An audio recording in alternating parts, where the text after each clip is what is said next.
ces grands versets, en 1 Corinthiens chapitre 6, verset, ces deux grands versets, 1 Corinthiens chapitre 6, verset 9 et 10, lisez ce verset. Ne savez-vous pas que les injustes n'hériteront pas le royaume de Dieu?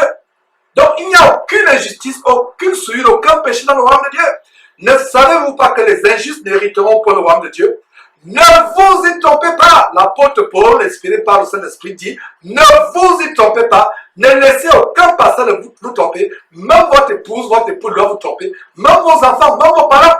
Ne laissez personne vous tromper. Je répète, ne savez-vous pas que les injustes n'hériteront pas le royaume de Dieu? Le verset continue, 1 Corinthiens chapitre 6, verset 9 dit, ne vous y trompez pas, ni les impudiques, ni les idolâtres, ni les adultères, les efféminés. Vous voyez les pasteurs aujourd'hui qui se défrisent la tête comme des femmes. Ils se maquillent comme des femmes. Les efféminés, ils veulent imiter les femmes. Et nous sommes dans une génération où il y a une grande attaque contre la démasculisation des hommes et des chrétiens en particulier. Je reprends, il y a tout un agenda satanique, diabolique de démasculiniser les jeunes garçons, les hommes, et de masculiniser les femmes. C'est grave. Les femmes de plus en plus deviennent les hommes. Et quand on dit à ces femmes remplies de l'esprit d'Isabelle de ne pas enseigner, voilà l'agenda aujourd'hui. Vous voyez une femme qui enseigne la parole de Dieu. Cette femme, c'est le véritable prostituée, bordel spirituel qu'il y a sur YouTube. Avec YouTube de plus en plus, tout le monde peut avoir une audience. Et vous les voyez, ayant la mise de prostituée, les grosses boucles, les faux cheveux sur la tête, qui cachent les abominations sur la tête, des faux cheveux, les lèvres qui brillent comme si elles avaient mangé la graisse de porc mélangée avec le sang. Elle vous enseigne.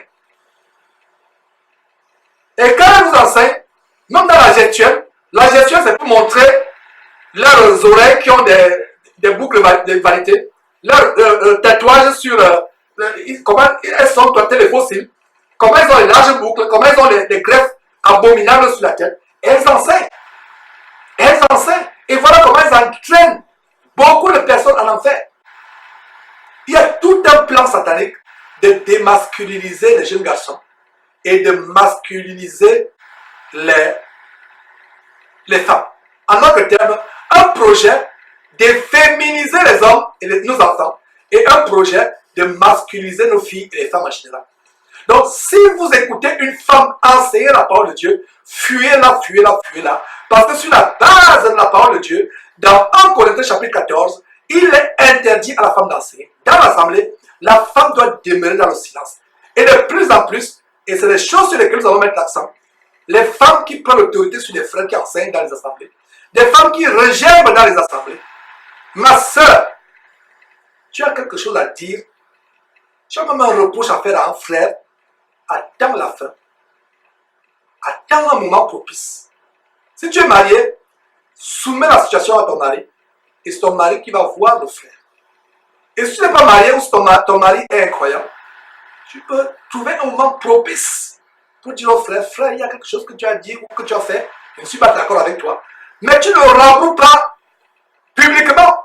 Parce que sur la base de 1 Corinthiens chapitre, pas 1 Corinthiens, 1 Timothée chapitre 2, à partir du verset 12, lisez mes frères et sœurs, plus tard, examinez ce passage.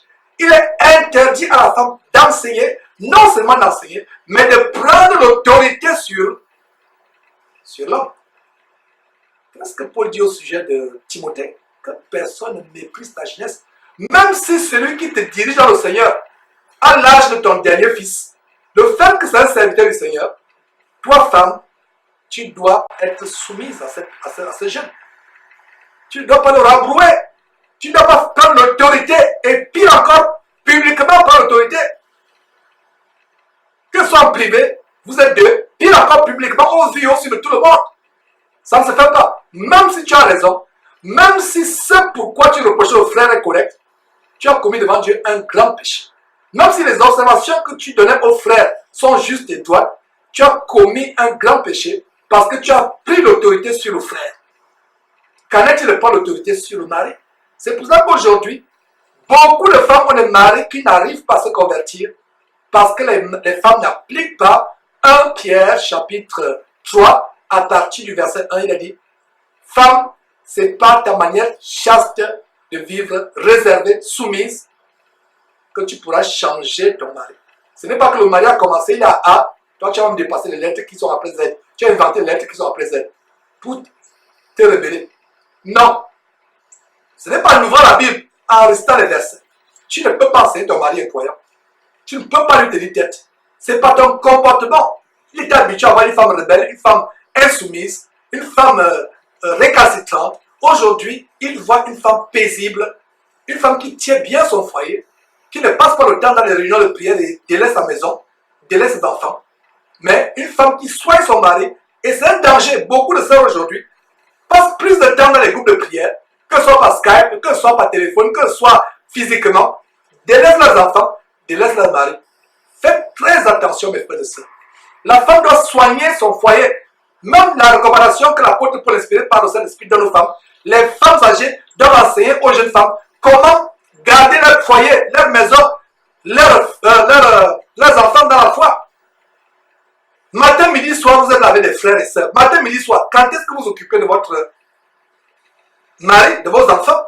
Et quand le mari va divorcer, vous avez dit que le diable m'a attaqué. Ce n'est pas le diable qui t'a attaqué, c'est toi qui t'es attaqué toi-même. C'est toi tu t'es attaqué toi-même. Ce n'est pas le diable. C'est vrai que c'est le diable qui est derrière, mais toi-même, tu aurais pu te consacrer. Sois équilibré. Est-ce qu'elle dit que passer 24 sur 24 heures dans les prières, c'est mauvais? Ce n'est pas forcément mauvais, mais ça peut être dangereux et dévastateur pour ta famille. Si étant marié, tu ne fais pas l'équilibre. Ton mari a besoin de toi. Et c'est pour ça que le mari peut se retrouver en train d'aller avoir des copines dehors. Le mari incroyable, je dis bien. Parce que si c'est un mari chrétien, c'est une abomination. Mais un mari incroyable, qui ne connaît pas Dieu, tu passes le temps dehors, monter, descendre, etc. C'est comme les femmes dans la Bible, oisives, allant de maison en maison, apprenant et n'arrivant jamais à la connaissance de la vérité. Mes frères et sœurs, surtout mes sœurs, puisque j'ai ouvert cette parenthèse pour vous, revenons au standard de la parole de Dieu.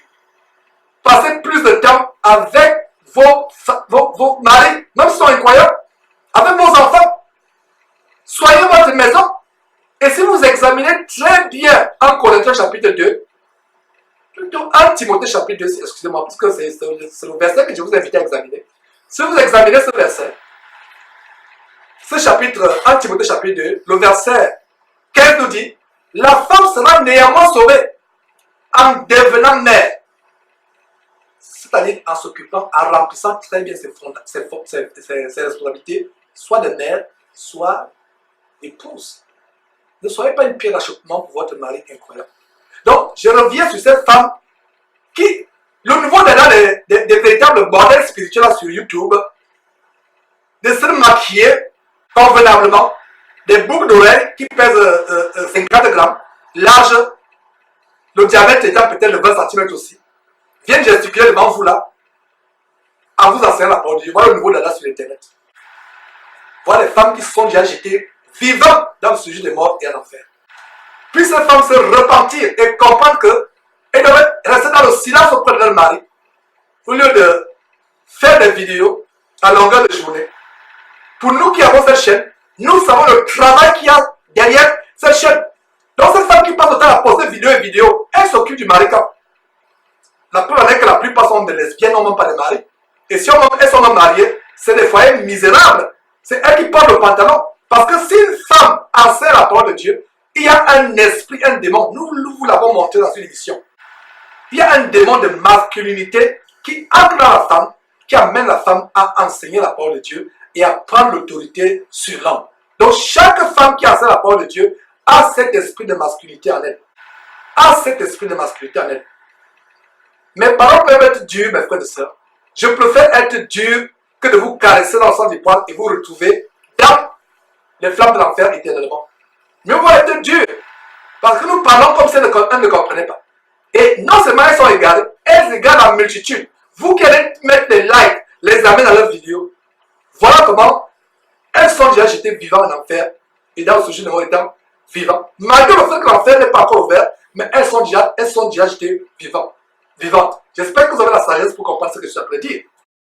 Donc, mes frères et sœurs, s'il vous plaît, surtout mes sœurs, gardez ces paroles dans votre intelligence. Méditez ces paroles et repentez-vous au nom de Jésus-Christ. Repentez-vous au nom de Jésus-Christ. Donc, revenons sur comment ni les impudiques, ni les idolâtres, ni les adultères, ni les efféminés, c'est le mot efféminé qui nous a amené à ouvrir cette parenthèse, parce que nous avons une tendance de féminisation de nos garçons et de nos hommes, même dans le milieu chrétien. Il y a des gens, j'ai parlé des femmes tout à l'heure, il y a des hommes là qui font des vidéos, il y a un jeune homme là qui passe le temps à faire des vidéos. Quand vous voyez d'abord le chignon qu'il a, il met un foulard et un chignon. Parce que quand vous partagez la parole de Dieu, soi-disant, il peut arriver dans votre cœur d'être en prière, de prier Dieu. Quelqu'un qui a enseigné la parole de Dieu, il a un chignon là, il met le chignon et sur le chignon, il y a un foulard comme une femme. Quand vous le voyez, vous voyez une demoiselle. Et il donne la morale sur les gens sur Internet. Vous voyez une véritable demoiselle, une femmelette. Vous ne voyez même plus un homme. Il a les cheveux, il fait le chignon, il ajoute un petit foulard, il attache bien. Il lui manque seulement les boucles d'oreilles, le crayon de beauté sur les lèvres ou le rouge à lèvres ou sur les cils. Il lui manque seulement de mettre les faux cils. Mes frères et sœurs, vous êtes sur Jésus-Christ TV. Vous connaissez la vérité vous affranchira. Donc, les efféminés n'hériteront pas le royaume de Dieu. Voilà. Ne savez-vous pas que les injustes n'hériteront pas le royaume de Dieu? Ne vous y trompez pas. Ni les impudiques, ni les idolâtres, ni les adultères, ni les efféminés. Ces gens qui s'habillent comme des femmes, comme Morgan Priest ou tous ces femmelettes qui font des télévisions, qui font ces femmelettes-là démasculinisées, qui sont maintenant comme les femmes, qui se permettent de profaner la parole de Dieu. Comment vous avez le culot de prononcer le nom de Jésus-Christ étant efféminé? Comment vous avez le culot de tenir la Bible sur entre vos mains étant efféminé? Il y a des gens qui les suivent. Continuez à les suivre. Nous ne donnons pas les choses que les gens aiment. Nous donnons un évangile dur qui dérange. Mais ceux qui ont le cœur à Dieu, même si le cœur est d'abord dur au départ, ils vont comprendre, ils vont suivre le Seigneur Jésus-Christ. Pas Georges, nous ne faisons pas les disciples. Ne me suivez pas. Ne me défendez même pas. Il y a un Crasso dernièrement. Il y a eu une avalanche. Ces disciples sont venus comme des essais d'abeilles. Ils sont venus comme des essais d'abeilles. Ils sont venus comme des essais d'abeilles, pulvériser des vidéos pour le soutenir sur Internet. Si quelqu'un me calomnie, comme quelqu'un qui a dit, cette chaîne abominable de Casanema, ils ont dit que j'ai tué toute la famille. Je peux dire que j'ai gardé le silence pendant 1 an. Et plus tard, Dieu a ressuscité la famille qu'ils avaient dit que j'avais assassinée. Et quelle honte! Si la honte tuait, ces gens seraient morts. Donc, si quelqu'un parle mal de Georges, ne me défendez pas, s'il vous plaît. Même par vos commentaires sous nos vidéos ou sur Facebook, soit par les vidéos, ne faites pas une vidéo pour défendre Georges. Il y a quelqu'un qui a fait une vidéo, Georges est dans le vrai. Frère, j'apprécie, on a correspondu, tu sais de qui je parle, tu es en Côte d'Ivoire, je crois. Si tu peux m'enlever cette vidéo d'Internet, ça me ferait plaisir. Enlève cette vidéo d'Internet, je t'en supplie. La vidéo que tu as fait, à savoir que Georges est dans le vrai. Non! Comme tout le monde entier me calomnie, je préfère être agréé de Dieu et non par les hommes. L'apôtre Paul disait en Galates chapitre 1 verset 10, si je désirais plaire aux hommes, je ne serais plus serviteur de Dieu. Je m'en fous des candidatons. C'est vrai que je dois me préserver afin de ne pas être scandaleux au monde, mais ce qui me préoccupe, c'est ce que Dieu pense de moi, ce n'est pas ce que les hommes pensent de moi. Donc calomniez, s'il vous plaît, ne défendez pas Georges. Soyez les défenseurs de l'évangile de Jésus-Christ. Soyez plutôt engagés dans le combat pour la défense et la confirmation de l'évangile. Donc, revenons mes frères et sœurs, les impudiques, les idolâtres, les adultères, les efféminés, les infâmes n'hériteront pas le royaume de Dieu. Et le verset 10 dit quoi? Ni les voleurs, ni les cupides, la cupidité, le vol, la cupidité, ni les ivrognes, ni les outrageux, ni les ravisseurs n'hériteront pas le royaume de Dieu. N'hériteront pas le royaume de Dieu. Et ce que nous voulons aussi dans Galates, tout simplement noter pour qu'on ait du temps. Galates chapitre 5, verset 21, l'envie, l'ivrognerie, les excès de table, toutes choses semblables et tous les péchés. Lisez Galates chapitre 5, verset 20, d'abord verset 19 à 21. Les péchés charnels, l'impudicité, la fornication, l'ivrognerie, l'envie. L'envie. Envier les choses des voisins ou de vos collègues ou de vos frères. L'envie. Les excès de table. Non seulement l'ivrognerie. Les excès de table.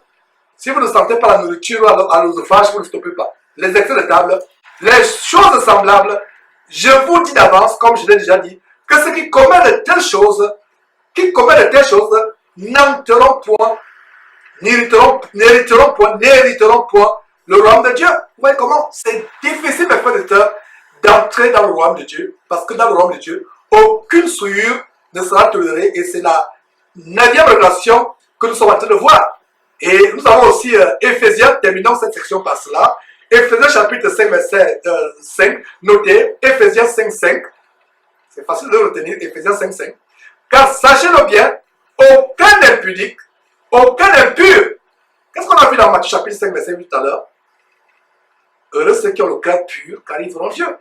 La pureté du cœur, et non seulement la pureté du cœur, la pureté du corps. C'est pour ça que Éphésiens chapitre 5, verset 5 dit, sachez-le bien, aucun impudique ou impur ou cupide, c'est-à-dire idolâtre, n'a d'héritage dans le royaume de Christ et de Dieu. Et allons tout doucement vers la fin de cet enseignement. Il n'y aura pas de larmes au ciel, c'est la 10e révélation.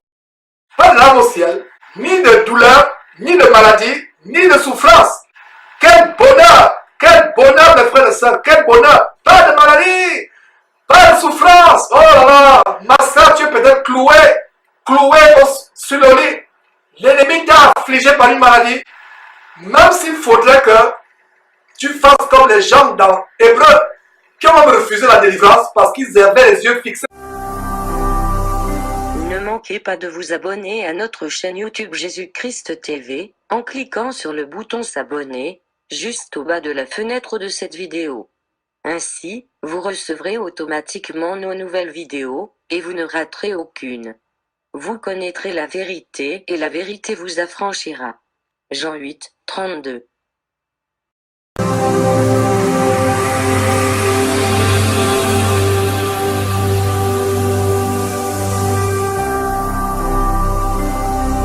Jésus-Christ TV, vous connaîtrez la vérité et la vérité vous affranchira.